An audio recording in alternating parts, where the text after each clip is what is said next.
Hello friends, स्वागत है आपका हमारे चैनल सफलता का अड्डा पर। और आज 31 अगस्त 2020। आइए देखते हैं आज की करंट अफेयर्स का हमारा पहला क्वेश्चन क्या है।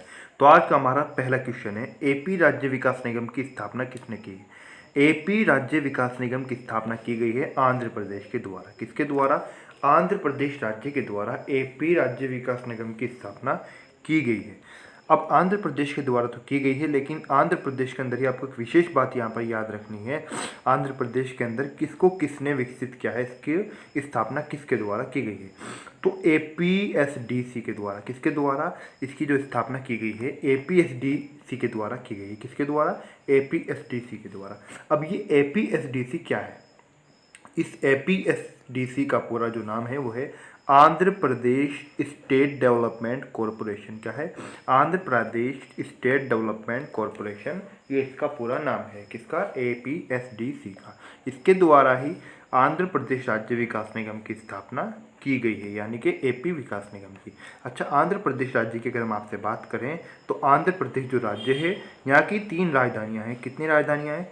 3 राजधानियाँ हैं आंध्र प्रदेश की। अब आप कहेंगे कि एक राज्य की 3 राजधानियाँ कैसे हो सकती है? बिल्कुल हो सकती हैं, 2 भी हो सकती हैं, 3 भी हो सकती हैं। आपने आज तक के 2 ही राजधानियाँ देखी होंगी, जैसा हिमाचल प्रदेश हो गया, या फिर जम्मू कश्मीर हो गया, या फिर आपने देखा होगा कि अब उत्तराखंड के अंदर भी 2 राजधानियाँ बना दी गई हैं, दूसरी वहाँ पर जारी है, जिसका जो दूसरी राजधानी का वहाँ पर जो मुख्यालय बनेगा गैरसैंण के अंदर, वहाँ पर उत्तराखंड के अंदर भी। तो इसी प्रकार से आंध्र प्रदेश के अंदर 3 विभिन्न राजधानियाँ हैं। इन राजधानियों की अगर हम बात करें, आंध्र प्रदेश राज्य से एक विभाजित करके नया राज्य बनाया गया था, जिसका नाम था तेलंगाना। क्या नाम था? तेलंगाना। और तेलंगाना से पहले यहाँ की राजधानी थी हैदराबाद। ठीक है, जून 2014 में इसका गठन हुआ था। कब? जून 2014 में। साथ ही साथ आपसे यहाँ से ये भी याद रखें, क्वेश्चन आपसे ये भी पूछा जा सकता है कि आज तेलंगाना राज्य का गठन कब किया गया?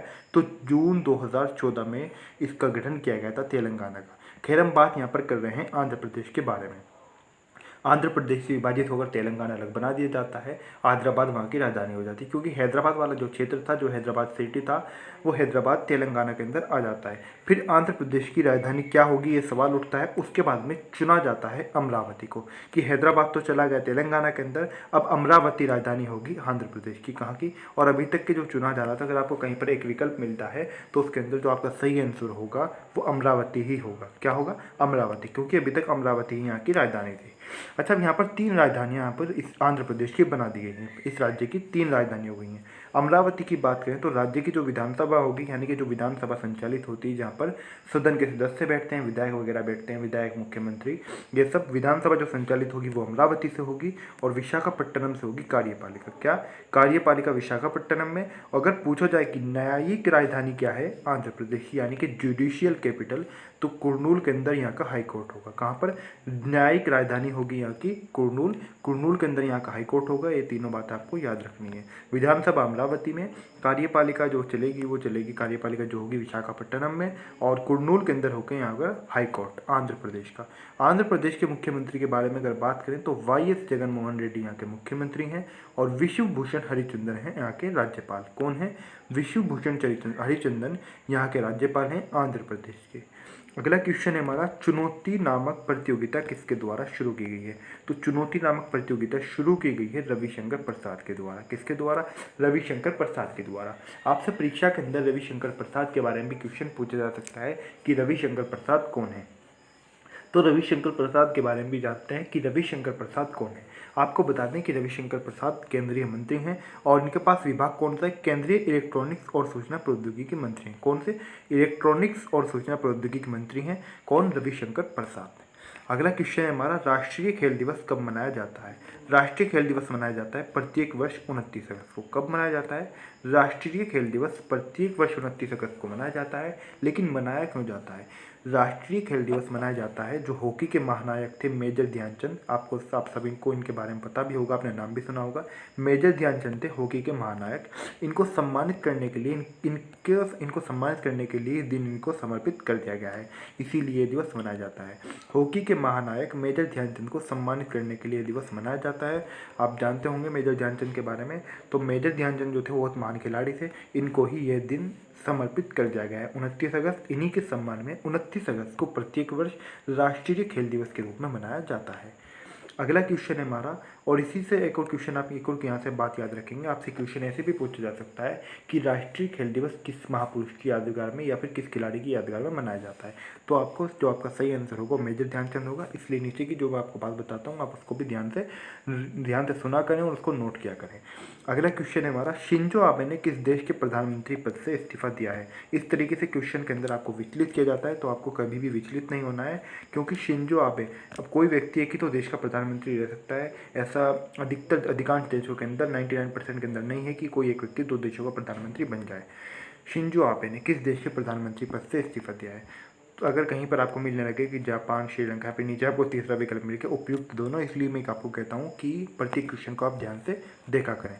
तो शिंजो आबे ने इस्तीफा दिया है जापान के प्रधानमंत्री पद से। कहाँ से? जापान के प्रधानमंत्री थे अभी तक के शिंजो आबे। जापान की अगर हम बात करें, इन्होंने स्वास्थ्य कारणों के चलते अपना इस्तीफा दिया है। तो जापान की बात करें तो यहाँ की राजधानी है टोक्यो। क्या है? टोक्यो यहाँ की राजधानी है। और यहाँ पर एक सम्राट होते हैं, जैसे कि ये तो यहाँ के प्रधानमंत्री हो गए, तो इसी प्रकार यहाँ पर एक सम्राट भी होते हैं। अगर कहें कि इनको संरक्षक का दर्जा प्राप्त होता है। संरक्षक उस तरीके से नहीं कि मात्र उनको संरक्षक के रूप में छोड़ दिया कि देखभाल करते रहें, इनका कोई सम्मान नहीं, इनका एक बहुत बड़ा रोल होता है, इनका एक बहुत बड़ा यहाँ पर दर्जा होता है।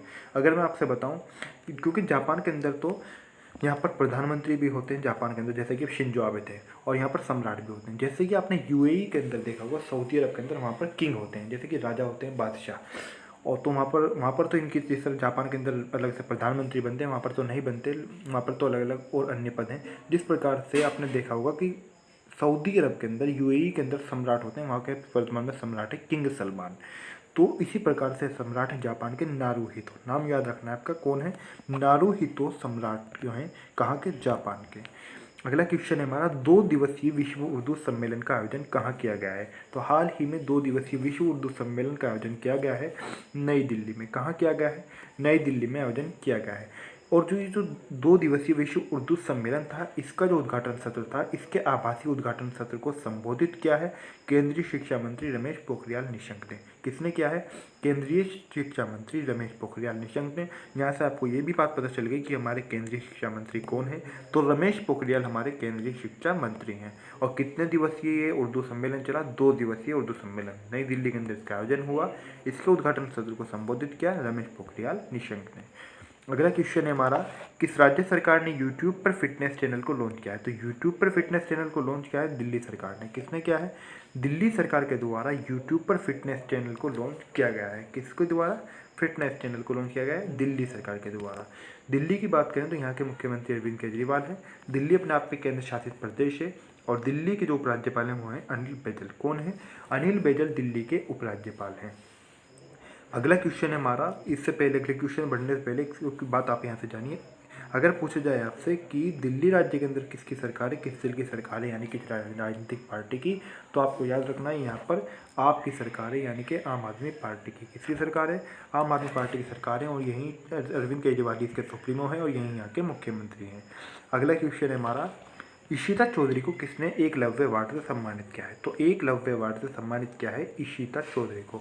अब इशिता चौधरी को एकलव्य अवार्ड से सम्मानित किया है मध्य प्रदेश ने। किसने किया है? मध्य प्रदेश ने सम्मानित किया है।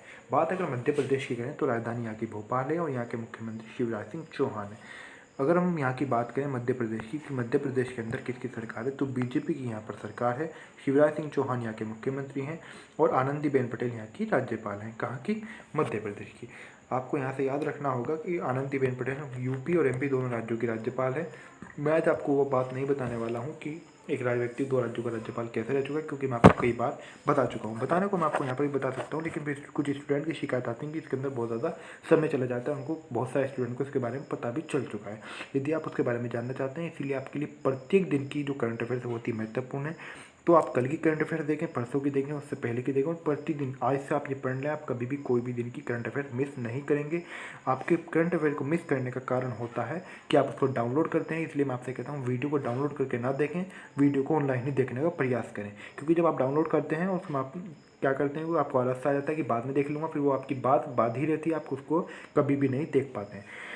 तो यहाँ पर अगर आपको मैं थोड़ा सा बताऊँ, आनंदीबेन पटेल यूपी की भी राज्यपाल है और मध्य प्रदेश की भी राज्यपाल है। मध्य प्रदेश के राज्यपाल थे लालजी टंडन, उनका निधन हो गया था। उसके बाद से ही इनको यूपी की राज्यपाल के साथ साथ मध्य प्रदेश की राज्यपाल का भी अतिरिक्त प्रभार दे दिया गया है। अगला क्वेश्चन है हमारा, पेंशनर्स कॉर्नर ऐप किसने लॉन्च किया है?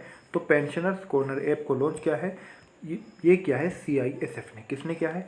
CISF ने। लेकिन पेंशनर्स कॉर्नर ऐप को लॉन्च करने की आवश्यकता CISF को क्यों पड़ी? क्योंकि जो CISF के रिटायर्ड कर्मचारी हैं, जो लोग रिटायर हो चुके हैं CISF से, उनके लिए जो उनकी पेंशन है, उसकी पेंशन की समस्या सभी सैनिकों को रहती है, सभी कर्मचारियों को भरी रहती है। तो इसीलिए उनकी पेंशन की समस्या का समाधान करने के लिए CISF के द्वारा पेंशनर्स कॉर्नर ऐप को लॉन्च किया गया है। CISF की बात करें तो ये केंद्रीय औद्योगिक सुरक्षा बल इसको हिंदी में कहा जाता है। और इसके अगर हम आपसे इसको परीक्षा के अंदर पूछा जाए कि CISF का पूरा नाम क्या है और हम इसको इंग्लिश में क्या कहते हैं, तो सेंट्रल इंडस्ट्रियल सिक्योरिटी फोर्स। क्या? Central industrial security force. ये जो सैनिक होते हैं, ये जो CISF वाले होते हैं, इनके अधिकतर जो तैनाती की जाती है वो बंदरगाहों पर की जाती है। विशेषकर अन्य जगहों पर भी की जाती है, लेकिन विशेषकर जो बंदरगाह होती है, यहाँ पर से उद्योग से संबंधित यहाँ पर सामान आता है, वहाँ पर इनकी विशेष रूप से तैनाती की जाती है। इसी के अंदर अगर हम CISF की स्थापना की बात करें तो 1969 में, यानी कि 1969 में इसकी स्थापना हुई थी, 1969 में। और इसके मुख्यालय नई दिल्ली में। कहाँ पर है? CISF का मुख्यालय नई दिल्ली में स्थित है। अगला क्वेश्चन है हमारा, क्रिकेट द्रोण नामक पुस्तक किस पर लिखी गई है? तो क्रिकेट द्रोण नामक पुस्तक लिखी गई है, इसके अंदर जो कई महान क्रिकेटरों के निबंध भी मौजूद है, जैसे कि सचिन तेंदुलकर और रोहित शर्मा भी, और कई क्रिकेटर हैं जिनके इसके अंदर निबंध मौजूद है। और इस पुस्तक को 2 सितंबर को लॉन्च किया जाएगा। अभी इसको लॉन्च नहीं किया गया है। तो ये जो क्रिकेट द्रोण के नाम से पुस्तक लिखी गई है, ये लिखी गई है वासु प्रांजपर। किस पर? वासु प्रांजपर इस पुस्तक को लिखा गया है। वासु प्रांजपर एक प्रसिद्ध कोच है। कौन? प्रसिद्ध कोच है। और अगर हम अन्य जो इसके अंदर विकल्प है उनकी बात करें, प्रवीण कुमार पूर्व क्रिकेटर रह चुके हैं, और अनिल चौधरी जो हैं ये वर्तमान में भी अंतर्राष्ट्रीय एम्पायर हैं। अगला क्वेश्चन है हमारा, मेजर ध्यानचंद विजय पथ योजना की शुरुआत किसने की है? तो मेजर ध्यानचंद विजय पथ योजना की शुरुआत की है मेजर ध्यानचंद की याद में, उनके सम्मान के लिए आप इसको समझ सकते हैं। और मेजर ध्यानचंद विजय पथ योजना, इसका लाभ जो मिलेगा वो उत्तर प्रदेश के जो खिलाड़ी रहे हैं, एथलीट, उनको मिलेगा। और इसके अलावा विजय पथ की योजना के तहत कई प्रकार से इसके अंदर कार्य किए जा रहे हैं, जिसके अंदर उत्तर प्रदेश का जो लोक निर्माण विभाग है, यानी कि PWD वो भी शामिल है। और स्थानीय जो क्रिकेटर रहे हैं जिनको उनका लाभ मिलेगा, उनके सहयोग से इस विजय पथ योजना की शुरुआत भी की जा रही है। तो उत्तर प्रदेश राज्य के द्वारा मेजर ध्यानचंद विजय पथ योजना की शुरुआत की गई है। उत्तर प्रदेश की अगर हम बात करें तो उत्तर प्रदेश की राजधानी लखनऊ है। लखनऊ से 2 क्वेश्चन अक्सर परीक्षाओं के अंदर पूछे जाते हैं। एक क्वेश्चन तो पूछा जाता है कि नवाबों का शहर किसे कहा जाता है? तो आपको याद रखना है, नवाबों का शहर कहा जाता है लखनऊ को। किसको कहा जाता है? लखनऊ को कहा जाता है।